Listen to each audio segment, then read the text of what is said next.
All right, welcome. Today, we're jumping into a topic that, frankly, is essential for anyone in business. We're talking about managing in a global environment. My goal here is to give you a really practical guide for navigating today's incredibly connected business world. So let's get right into it. I want to kick things off with a big question. Is any business truly local anymore? I mean, think about it. Whether you're running a little coffee shop that gets its beans from Colombia or a tech startup using servers in Ireland, the answer is pretty much always no. Global forces are shaping every single company out there, which makes understanding them non-negotiable. So here's our game plan. We're going to start with the big picture, what I'm calling a world without borders. Then we'll zoom in on what it actually takes to build a global mindset. After that, we'll get super practical and look at the playbook for how companies expand internationally. We'll also have some fun looking at some classic and kind of hilarious global blunders to avoid.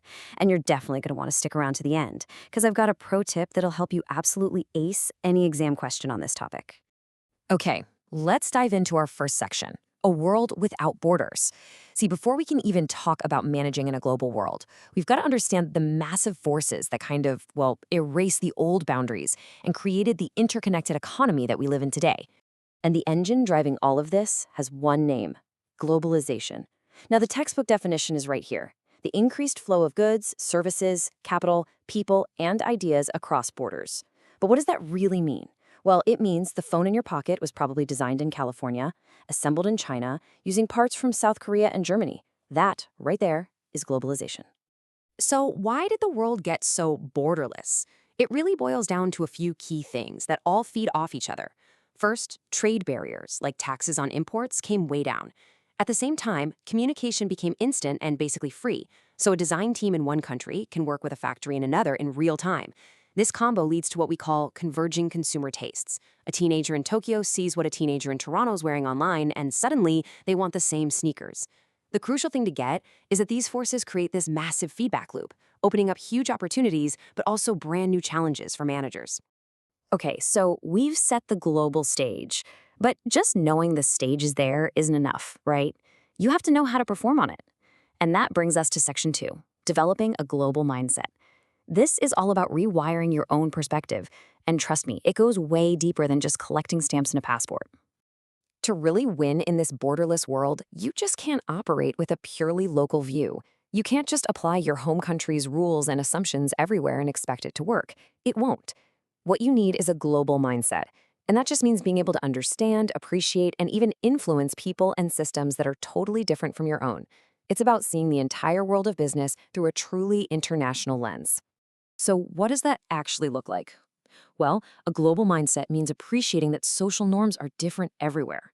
It's understanding that a business contract might be seen as a rigid, unchangeable document in Germany, but in Japan, it might be seen as just a flexible starting point for a relationship. And here's the key.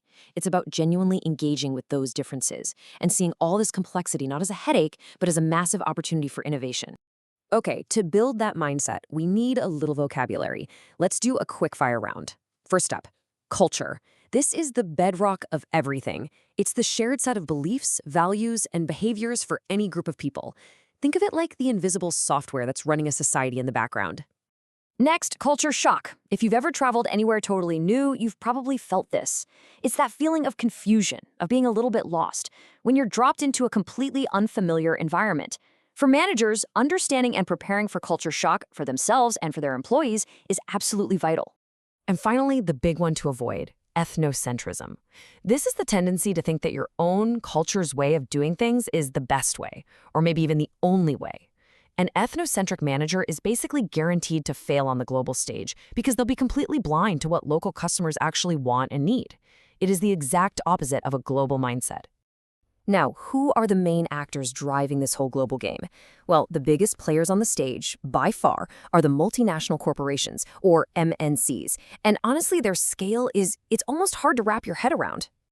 Let's just try to put some numbers to that. In 2023, the revenue of a single company, Amazon, was over $574 billion. I mean, that's such a massive number, it's almost meaningless by itself. So to really get it, let's put it in context. And this comparison just says it all. In that very same year, the GDP, that's the value of everything produced in the entire country, of a major nation like South Africa was about $381 billion. Let me say that again.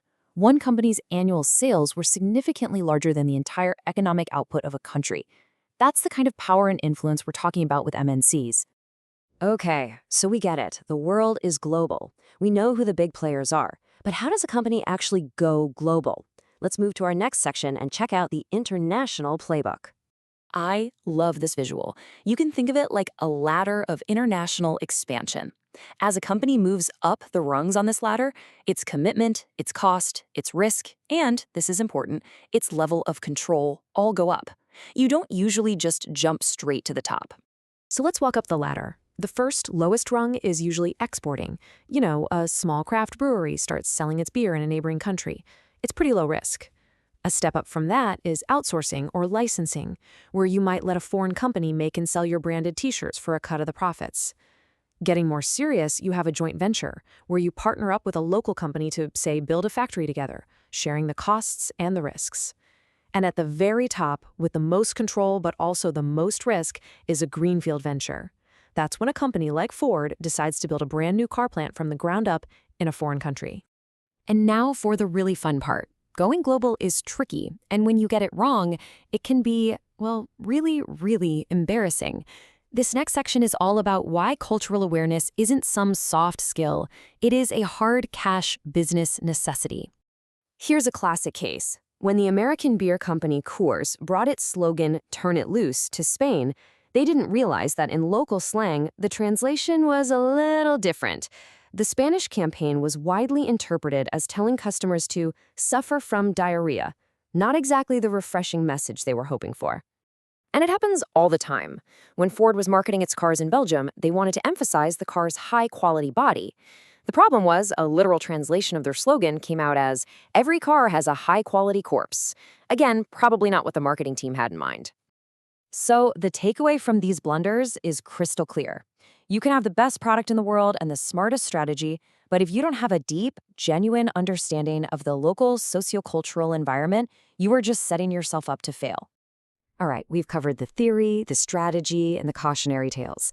For this last section, I want to give you a super direct, super practical tool that ties this all together and helps you absolutely crush your exam. So picture this on your exam paper. Discuss the key factors a company must consider when entering a new international market. This is such a classic question.